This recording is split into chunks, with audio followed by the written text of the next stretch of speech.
parang adobo. Ngayong araw, adobo. Pero hindi basa-basa adobo. Hindi to authentic, walang kahit ano. Chicken, garlic, baboy, at saka atay na manok. Lagyan ng konting kangkong. Okay, so nagkapain tayo ng kawali.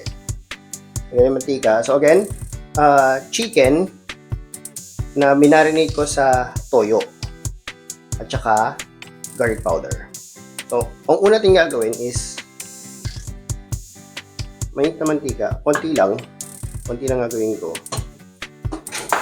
Kasi ang gagawin ko dyan ay igisa natin una ang pagmamantikain natin itong baboy.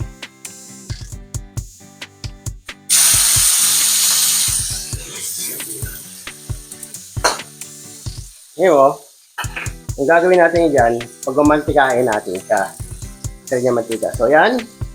Nalagyan ko siya ng asin para lumabas yung moisture niya. Tapos, tatakpan lang natin yan. Pero nagmantika na siya. Lagyan natin ngayon yung lalagyan yung bawang. Yun. Saka natin siya ngayon gigisa sa bawang. Okay. Medyo gisado na yung bawang. Ngayon, ginagawa ko dyan, nilalagyan ko ng konting atay ng manok sa gisa. Bakit? Why? Bakit kamo? Kasi gusto ko na nakasama yung atay sa magiging sabaw niya. Parang halos magdudurog-durog yan pag na gisa na maayos. Okay, gisa natin na maayos yan. Mamaya, makikita niya. Nasa natin apoy.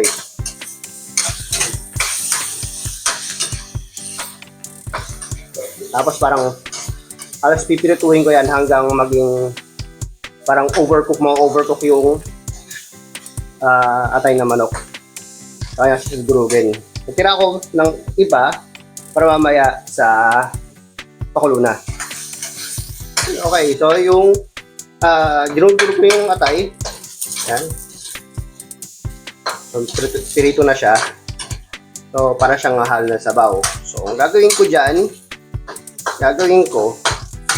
is lalagyan ko ng konting tubig para madilit na yung ano. Para makakuha yung mga nanikit na yan. Lagyan ko yung tubig. Yan. Tapos, igisa na natin. Or we'll try na igisahin na yung manok. Manok, again, is marinated sa toyo. Ayan. Igisa lang natin to. Then, proceed tayo sa next step.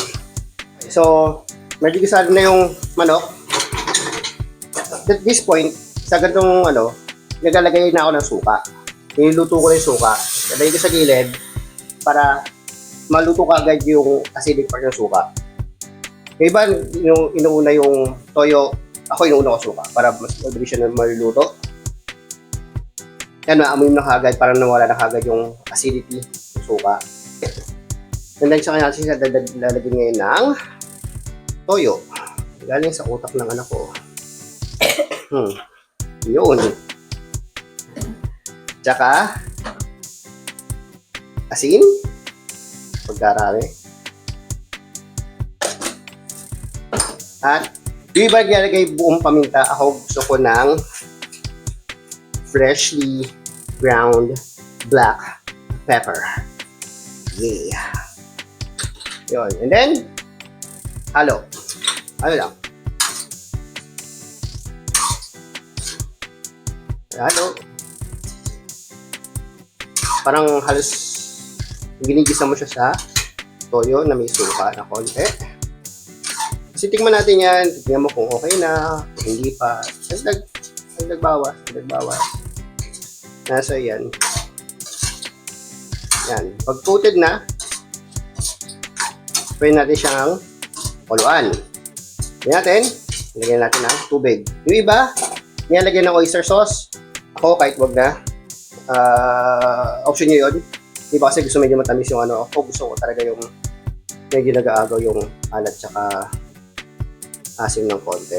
Pero mostly alat. Okay. Yan. Hingin lang natin ng konti. Konti rin sabaw, i-decrease pa natin ito. Dadalawa ko mamaya. I-check natin. Magic. Okay, so off cam, hinigyan ko siya ng laurel. Tapos sinimmer ko siya, hinina ko yung apoy. Medyo malambot na yung karne, yung baboy at saka yung manok, medyo malambot na siya. Nakikita mo yan, tingin mo, pakita ko siya. Ayan o. Lumalabas na yung buto ng sa manok. So, dadadag ko na yung natitirang atay. Para hindi siya ma-overcook. Kung gusto niyo medyo parang grainy, yun ko i-overcook nyo. Kung ayaw nyo, parang gusto niyo medyo parang creamy yung loob, huwag nyo i-overcook. Yun lang naman yun. Ganun lang yun. Tapos, ganyan, papakuluan natin siya ulit hanggang maluto yung atay. Pag naluto ng atay, dadagdagan natin yung ating kangkong. Kasi special to eh. Hindi ito authentic na adobo. I don't claim it to be. Wala na sigurong authentic, sigurong adobo talaga in my perspective. Kasi parang nag-evolve ang adobo. Depende sa lugar, depende sa region, depende sa sinong ano mo. So, andyan yung basic. Piling mo adobo yan, yung adobo. Diba? Pero huwag mo sasabihin na, authentic Filipino adobo. Iloko mo sarili mo. Off-cam, dinigyan ko siya ng konting suka at saka toyo for taste. At saka paminta ng konti pa. Medyo luto na yung atay. Tapos nagtikan na yung sabaw ko. Kung gusto nyo masabaw, okay lang. O kasi mas gusto ko yung ganyan, medyo thick yung sauce. And now, nung pinali, lagyan natin ng kangkong. Bakit hindi? Diba? May adobong kangkong, may adobong sitaw. So, bakit hindi natin pagsama-sama? May baboy, may manok, may atay, wala lang balon-balunan. No? May sitaw. Tapos, halo. Pag naluto yung kangkong, okay na. Dating na. Kain na na!